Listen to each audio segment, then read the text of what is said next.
talking about you dealing mostly with racing bikes, what areas are commonly altered, or what areas do people go to for alteration so that the bike performs better on a race? Okay, like on racing, there are four, say 4 or 5 parameters at work. The first thing is to race, you need the power, you need the horsepower. Now, the second thing, once you have the horsepower, you need now to handle that horsepower, because you cannot race a jet engine on a track. You can't handle that power. Yeah. So you make the bike have the power, but now you make sure it handles that power. So the first thing to give it power, there are only 2 parameters for power. In a Jiko, it's an internal combustion engine. For your Jiko to work faster, you need what? Air and fire. And our air and fire are 2 things. There's the intake manifold for the bike. That's where your air comes in. Your firing part is the spark plugs. So that is what you work on. You're working on the air and the fire. Okay? So you first of all, you give it racing spark plugs. Then you give it a better air filter that, apart from filtering the air, you're getting more mass of air. Now, when you're getting more mass of air and you're getting better firing spark plugs, it means your exhaust you have to increase the same speed of ratio on what you've done on the bike with your exhaust. So now you go and put your racing, you see these are racing exhaust. So now you've worked on that parameter. Now once you've worked on that parameter, it is delivered to the drivetrain. So how do you make what you achieved here be felt to the drivetrain? But that is determined by the kind of track you're doing. If you're doing a small track, you need more torque when you're taking off, because you're not doing high speeds. When you're going to a longer track, you need more higher speeds. So now you play with your front and rear sprockets. Okay, like we always say, 1 extra teeth, 1 extra torque. 1 lower teeth, 1 more high speeds, more high end. So now that is the mathematics you play with. So you've handled that on the bike. Now for you to, because racing is all about corners, your cornering is your steering, your tires and your brakes, because you need to plant that bike when you're entering a corner. So we work on your brakes. We give you performance brakes. We give you performance hydraulic fuel. Brake DNA for that. Okay. So now, because now you can brake hard, you can take off hard, you've handled that. But you need to enter that corner and handle that corner. So you go to your tires. We change and give you racing tires. Okay. And we make sure that the PSI is the recommended PSI depending on the race duration. Okay. And the temperature on where you're racing. Now after that, you will enter, the tires will handle, the bike will handle, the power is there, you have your rear wheel and everything. But now you remember you've taken so much power on the rear wheels. So that means anytime you're taking off with that bike, your front is loose. How do you make sure your front doesn't wobble when you do that? You put the steering damper. Now that's the other part now you do. So now your bike is handling the takeoff, your front is handling the damping. Your bike is perfect. But you won't put a car on top of this bike to handle that. You need a racer. You're speaking of a lot of engineering and tech that goes into pimping and remodeling a bike. Yeah. What is needed? What else is needed for you now to say, I can run this business? I'll just say the balls. Because first of all, it's an expensive business to run. And it's a small business, because I'll say I have all my clients fit in my phone book. But it's not a big business. I know even if you move from here to town, you'll not see one single bike, most likely. So that means you're dealing with a niche clientele. And this, when you're dealing with a niche clientele, it means, let's say you're handling 100 clients at max, 100. Okay, that 200, that's more, yeah. So now when you're handling a small clientele, that means that these clients know you personally. You know the clients personally. And these clients know each other because they always meet here. So one mistake on one client reciprocates to the other clients. They'll say, no, you're not doing well. So it's a very risky business in that sense that you have to be making sure all your clients are satisfied at all times. With social media, one mistake on this bike, the guy goes to social media, oh yeah, I messed up my bike, you're done. You get, it is such a risky business. It's like a hotel. One person complains of the food, you're done. So That's so the part, yeah. the reviews you get from your clients Is really everything. matter, Is everything. which is a very small circle. Yeah. You've spoken about dealers bringing in bikes, but they don't bring in spare parts. Now, how do you get in the spare parts of the bikes, and how complex or easy is it in the country? Okay, first of all, you're in a third world country that is run by third world people. So basically, in short, you're in a hole, because first of all, you will bring the parts which are not available here. They'll charge you for bringing in those parts, okay? Sometimes you buy something at, let's say you can buy an item at 4,000. The shipping fee will be 11,000. The taxation will come to around 3,000.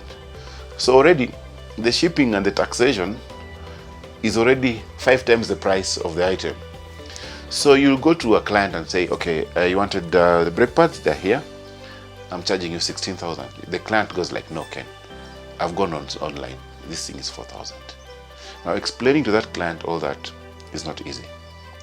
Now what now makes us to struggle like that, because najua ungesema see you import so many parts, then you cut on your cost. Yeah. It is impossible, because remember, I'm dealing with how many brands of bike, and that's what I'm saying. That's why the dealers fail, because as a dealer who's dealing with let's say one type of a model, let's say I'm a dealer for Yamaha, I should have all the brake pads for Yamaha, okay, because I'm just importing for that bike. But now me, as mtu atakuja na Yamaha, say I want brake pads, mimi nakuja na BMW, I want brake pads. Can you imagine that classification of parts? So that means I order on demand, which means I'm always late on my deliveries. And that is where because now the failure on the dealer's part makes us fail. But can you imagine if someone could just walk in and say, Ken, I need brake pads. I just call the dealer, they're sent here. So the failure of the dealers has made us to fail. And that is let me say, that's the most hindering factor in this business. But if you concentrate on one brand, you'll be so okay. So my plan is actually, when I reach that level, it's like when you have a 5-level club, okay? Level 1 BMW, level 2 Evo, Yamaha, level 3. That is the ultimate dream, that I can walk into one garage. I know if I go to level 1, they deal with this, level 2. That is the ultimate dream. When we make those billions, we'll open them up. Yeah. You still taking you back, mastering all this. How much time goes into mastering the engineering, the technology behind a bike and all that? Must one go to school? Yeah, first of all, you need to have a brain. Anyone can go to school, even a dog is trained. Yeah. You need to have a brain capable of processing all this, because it's a lot of work. Because today you're working on this bike, the technology is totally different from Ducati, because they're all from Europe. But believe me, this bike and that bike, they're totally two different things. It's like a Somali girl and an Indian woman. They're totally different people. Yeah. So first of all, you have to have the interest. It has to be a hobby first. So like unakumbuka vilikuwa tunasema tumemaliza shule. You're so happy. Nimemaliza shule. Hujamaliza shule. Here you learn every day. I'll tell you the things, like there's a bike I was working on yesterday, a KTM 790. That bike shoved me for 3 days. Okay? By the time I was realizing the issue, I'd already gone for diagnosis. I've done full computer diagnosis. I've erased all the errors. I've done everything. I've replaced parts and everything. Then only one small part later comes out, which was never picked in the diagnosis. Yeah? The pulser is not working. That's a new thing for me. So now, any other KTM that will come, I already know the challenge. And that's something we learn every single day. We always get a new challenge. And that is now your brain has to be able to process that. You either record it or note it down, or now you memorize it. Now, this video called shule, always get ready for your exams. Now, that is what we do here. We're always getting ready for our exams. In the morning, you wake up, you don't go somewhere. You sit down, you're always researching. You're always working. Like we always say, ukifunga kazi jioni bado uko na homework. Because you'll always close work with the bike which is not finished. In usiku, you're online, you're researching on people who have experienced the same problem. What are their solutions? What do they do? So you're always learning. So it never stops.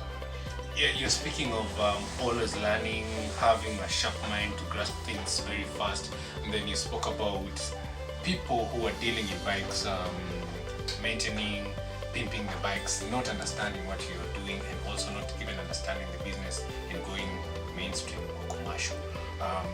What makes you unique? I would say my experience. Experience makes you unique. Once you pass the road, you'll always remember every single stop sign on that road. And for my 40 years that I've been on this earth, what makes me unique is I'm able to grasp. I don't. I'll say I remember what I did somewhere, and I always bring it into the same scenario. I've done everything. I've hustled. I've been a matatu driver. I've been a high-level manager at corporate levels. I've been worked at an exam council. I've worked for Ministry of Education. I've worked in so many aspects. So now the trick is now not forgetting where you worked. That marketing experience I got from here, that managing experience I got from here, that entrepreneurial experience I got from here, that hustling experience I got from the matatu, you bring them now into one. That is what makes people unique. Not what you're able to do now. Are you able to use what you learned and bring it to your current? So you always say, never forget your past. Your past is your future. And if you combine the two, it becomes the immediate. And the immediate is your current. So your past and your future makes the immediate.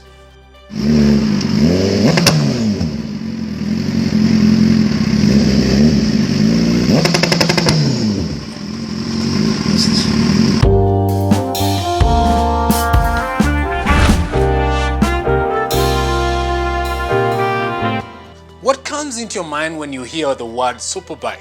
Super, that is what I mean. It means speed, power, and beauty. Catch me next week on The Budding Entrepreneur as we explore further into the business of superbikes. I'm Preston. See you next time.